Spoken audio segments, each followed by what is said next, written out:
تزکیہ تیاری کا عمل۔ موجودہ مادی دنیا میں ہر آدمی کو روزگار کی ضرورت ہوتی ہے، جس کو جاب کہا جاتا ہے۔ ہر آدمی چاہتا ہے کہ اس کو ایک اچھا جاب ملے۔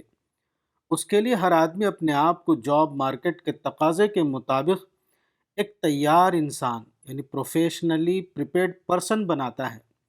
جو آدمی اس اعتبار سے اپنے آپ کو تیار نہ کر سکے، وہ ساری عمر کے لیے ایک ناکام انسان بن کر رہ جاتا ہے۔ یہی معاملہ شدید تر انداز میں آخرت کی دنیا کا ہے۔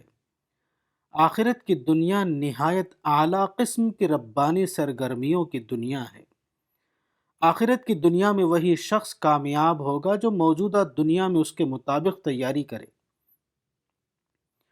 جو موجودہ دنیا میں اپنے آپ کو روحانی اعتبار سے ایک تیار انسان یعنی اسپریچولی پریپیئرڈ پرسن بنائے۔ جو آدمی موجودہ دنیا میں اپنے آپ کو اس پہلو سے تیار نہ کر سکے، وہ آخرت میں ایک ناکام انسان بن کر رہ جائے گا۔ یہ سارا معاملہ لیاقت یعنی کمپیٹنس کا معاملہ ہے۔ ایک قسم کی لیاقت دنیا میں کام آتی ہے اور دوسری قسم کی لیاقت آخرت میں کام آئے گی۔ دنیا میں بظاہر شرک کام آتا ہے، آخرت میں توحید کام آئے گی۔ دنیا میں اپنے آپ کو کنسن بنانا کام آتا ہے، آخرت میں خدا کو کنسن بنانا کام آئے گا۔ دنیا میں چیزوں کو مادی اینگل یعنی مٹیریل اینگل سے دیکھنا کام آتا ہے، آخرت میں چیزوں کو اسپریچول اینگل سے دیکھنا کام آئے گا۔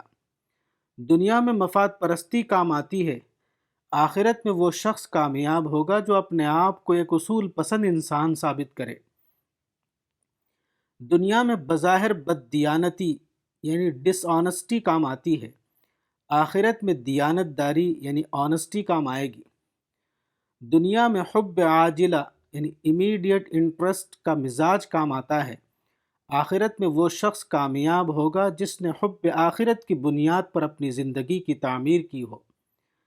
تزکیے کا مطلب اپنے آپ کو آخرت کے اعتبار سے تیار کرنا ہے، یعنی اپنے اندر وہ اوصاف پیدا کرنا جو موت کے بعد آنے والی دنیا میں آدمی کے کام آئیں۔